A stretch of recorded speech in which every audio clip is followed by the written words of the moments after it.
जनाबे वाला आजाद कश्मीर दे विच इंतखाबात दा ऐलान तां होया।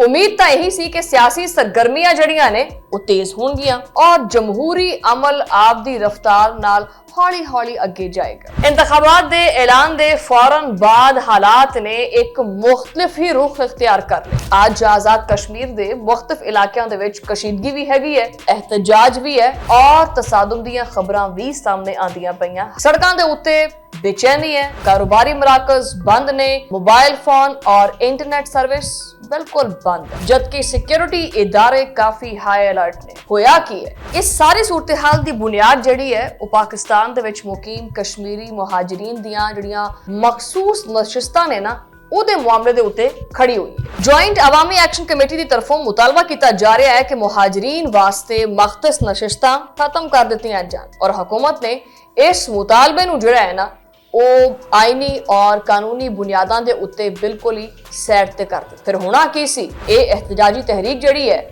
ਉਹਨੇ ਸ਼ਿੱਦਤ ਇਖਤਿਆਰ ਕਰ ਲਈ। ਕਈ ਇਲਾਕਿਆਂ ਦੇ ਵਿੱਚ पहिया जाम हड़ताल की गई है, जिहदे करके जिहड़ी उस एरिया दी मामूलाते जिंदगी है वो बुरी तरह मफलूज हो गई है। हुकूमत का मौकफ यह है कि एहतजाज जिहड़ा है वो हर शहरी का हक है, होना चाहिए, लेकिन एहतजाज की आड़ दे विच रियासती रिट नूं चैलेंज करना, सरकारी इमलाक नूं नुकसान पहुंचाना और खास करके ये जिहड़े कानून नाफिज करने वाले इदारे ने उन्हां दे उत्ते हमले करना ਇਹਦੀ इजाजत नहीं देनी। बाज अनासर ने एहतजाज नूं सियासी दायरे चों कढ के एक तसादुम दा जिहड़ा दायरा है ना उहदे विच लै गए। पुलिस हुकाम दा कहना है कि मुख्तलिफ मकामात दे उत्ते कानून नाफिज करने वाले जिहड़े एहलकार ने उन्हां दे उत्ते हमले भी कीते गए ने, जबकि रावला कोट वाला जिहड़ा एरिया है उत्थे मुख्तलिफ जगह दे उत्ते मुसल्ला अनासर दी मौजूदगी दी इतला भी सामने आई। बाजी दे विच जॉइंट अवामी एक्शन कमेटी दे नाल मुज़ाकरत होई सी, मुआहदे भी कीते गए, लेकिन अगर कोई जत्था वो बाद दे विच कानून शिकनी करे या रियासती इदारियां दे खिलाफ कार्रवाई करे तां फिर रियासत नूं की करना चाहिए? रियासत नूं हर सूरत जिहड़ा है वो कानून दी बालादस्ती बरकरार रखनी पैंदी और इस दफा भी रखनी पएगी। बिस्मिल्लाहिर्रहमानिर्रहीम, अस्सलाम वालेकुम। तुसीं देख रहे हो 360 डिजिटल पंजाबी और मैं हां तुहाडी मेज़बान शुमाइला नियाज़। एक तो पाकिस्तान दे विच जिहड़ा ना वो गर्मी ने कड़कड़ाके दिते है, दूजा सियासी गहमा गहमी इन्नी चलती पई है कि हर पासे अग लगी हुई है। अज दा व्लॉग शुरू करते हैं और लैके चलते हैं तुहानू आजाद कश्मीर वाले एरिया च। जनाबे वाला आजाद कश्मीर दे विच इंतखाबात दा ऐलान तां होया। उम्मीद तां यही सी कि सियासी सरगर्मियां जड़ियां ने वो तेज होणगियां, इंतखाबी रैलियां चलणगियां, उम्मीदवार जिहड़े ने आवाम दे विच जाणगे और जमहूरी अमल आपदी रफ्तार नाल हौली हौली अगे जाएगा। लेकिन अफसोस इंतखाबात दे ऐलान दे फौरन बाद हालात ने एक मुख्तलिफ ही रुख इख्तियार कर लिया।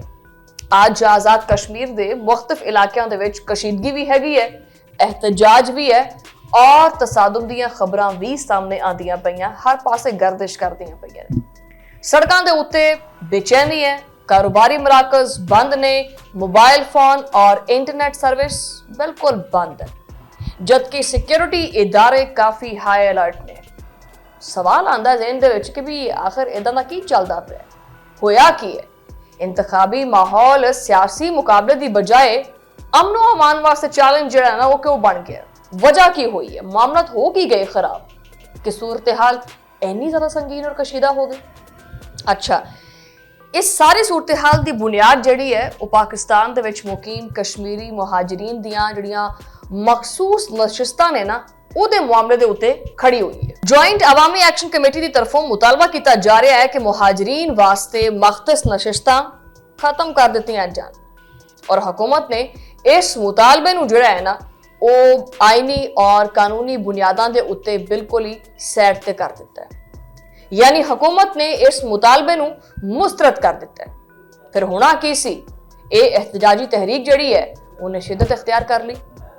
कई इलाकियां दे विच पहिया जाम हड़ताल की गई है, शटर डाउन हड़ताल की कॉल दी गई है, जिहदे करके जिहड़ी उस एरिया दी मामूलाते जिंदगी है वो बुरी तरह मफलूज हो गई है। हुकूमत का मौकफ यह है कि एहतजाज जिहड़ा है वो हर शहरी का हक है, होना चाहिए, लेकिन एहतजाज की आड़ दे विच रियासती रिट नूं चैलेंज करना, सरकारी इमलाक नूं नुकसान पहुंचाना और खास करके ये जिहड़े कानून नाफिज करने वाले इदारे ने उन्हां दे उत्ते हमले करना, ਇਹਦੀ इजाजत नहीं देनी।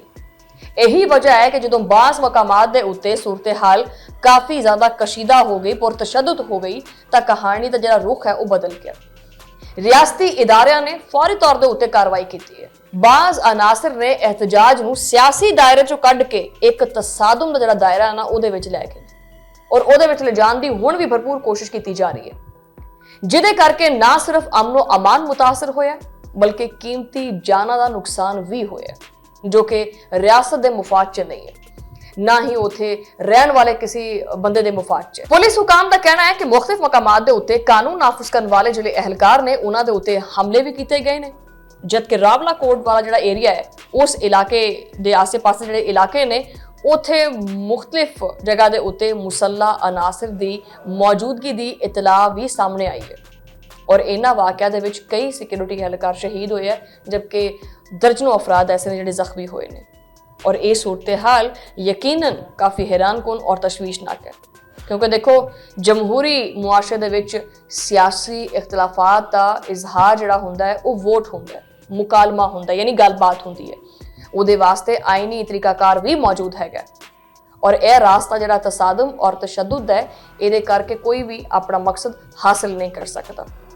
और रही गल जी आ खबर बड़ी गर्दिश करती पई है कि जी हुकूमत तो पहले बड़ियां चावां पींदी रही है इन्हां दे नाल बैठ के एक्शन कमेटी दे नाल, वो तनकीद जी चलती पई है वो हुंदी पई है, क्योंकि माजी दे विच जॉइंट अवामी एक्शन कमेटी दे नाल मुज़ाकरत होई सी, मुआहदे भी कीते गए, तुहानूं भुल नहीं हैगी बल्कि पिछले साल की गल है, कई मामलों के उत्ते इतफाक भी होया सी, लेकिन अज उही तंजीम जिहड़ी है उन्होंने कलदम करा दिता जा रहा है।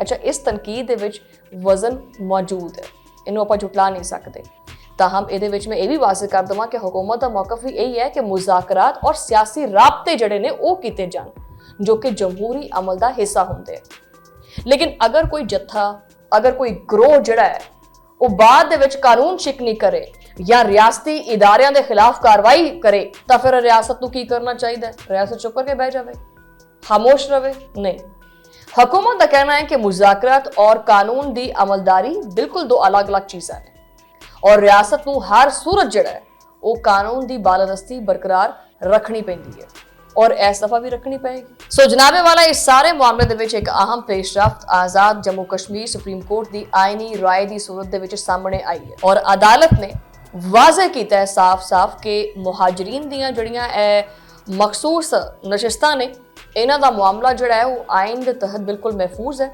और इहदे विच किसी भी किस्म की तब्दीली सिर्फ और सिर्फ कादे करके हो सकती है, अगर तब्दीली करनी है तो वो तब्दीली जी है वो सिर्फ और सिर्फ आइनी तरमीम के जरिए ही मुमकिन हो सकती है।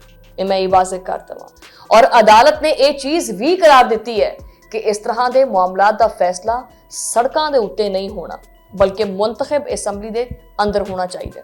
इस फैसले ने हुकूमत के मौकफ जो ना वो कानूनी तौर पर और आइनी तौर के उत्ते मजीद मजबूती फराहम की है। वफाकी हुकूमत के नुमाइंदे भी यही मौकफ इख्तियार करते पे ने कि पाकिस्तान दे विच रहन वाले जिहड़े कश्मीरी मुहाजिरीन ने उन्होंने तहरीक आज़ादी वास्ते बेशुमार कुर्बानियां दित्तियां ने और उन्हां दी सियासी नुमाइंदगी नूं तुसीं बिल्कुल ही साइडलाइन नहीं कर सकते, उन्होंने खत्म नहीं किया जा सकता।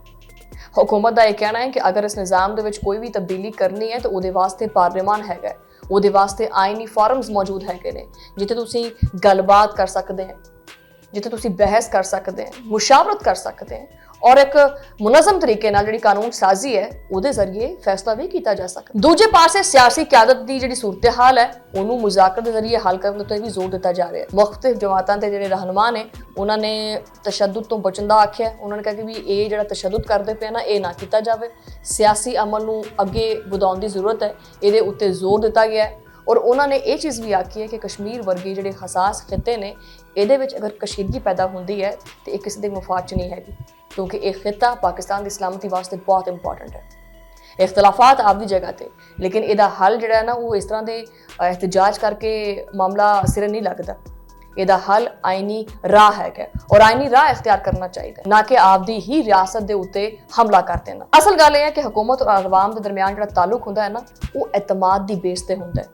हुकूमत की भी जिम्मेदारी है कि वो अवामी तहफुजात को सुने और उन्होंने कोई मुनासिब जो फॉरम्स ने ਉਹਨਾਂ ਦੇ ਉੱਤੇ ਹੱਲ ਕਰੇ ਔਰ ਸਿਆਸੀ ਇਖਤਲਾਫਾਤ ਨੂੰ ਗੱਲਬਾਤ ਦੇ ਜ਼ਰੀਏ ਕੱਟ ਕੀਤਾ ਜਾਵੇ। ਔਰ ਜਿਹੜੇ ਇਸ ਤਰ੍ਹਾਂ ਦਾ ਪੁਰਤਸ਼ੱਦਦ ਇhtਜਾਜ ਕਰਦੇ ਆ, ਇਹ ਉਹਨਾਂ ਦੀ ਵੀ ਜ਼ਿੰਮੇਵਾਰੀ ਹੈ ਕਿ ਉਹ ਆਪਦੇ ਮੁਤਾਲਬਾਤ ਇਸ ਤਰ੍ਹਾਂ ਡੰਡੇ ਸੋਟੇ ਦੇ ਜ਼ੋਰ ਤੇ ਨਾ ਚਲਾਉਣ, ਬਲਕਿ ਮੁਤਾਲਬਾਤ ਜਿਹੜੇ ਨੇ ਉਹ ਆਇਨੀ ਦਾਇਰੇ ਵਿੱਚ ਰਹਿ ਕੇ ਪੇਸ਼ ਕਰਨ, ਕਿਉਂਕਿ ਇਸ ਤਰ੍ਹਾਂ ਦੇ ਜਿਹੜੇ ਇਕਦਾਮਾਤ ਨੇ ਉਹ ਇੱਕ ਆਵਾਮੀ ਜ਼ਿੰਦਗੀ ਜਿਹੜੀ ਹੈ ਨਾ ਉਹਨੂੰ ਮਫਲੂਜ ਕਰ ਦਿੰਦੇ ਆ ਔਰ ਅਮਨ ਅਮਾਨ ਵਾਸਤੇ ਖਤਰਾ ਬਣ ਜਾਂਦੇ ਆ। ਆਜ਼ਾਦ ਕਸ਼ਮੀਰ ਇਸ ਵਕਤ ਇੱਕ ਅਹਿਮ ਸਿਆਸੀ ਮਰਹਲੇ ਤੋਂ ਜਿਹੜਾ ਨਾ ਲੰਘਦਾ ਪਿਆ, ਬੜਾ ਨਾਜ਼ੁਕ ਜਿਹਾ ਮੂਡ ਹੈ।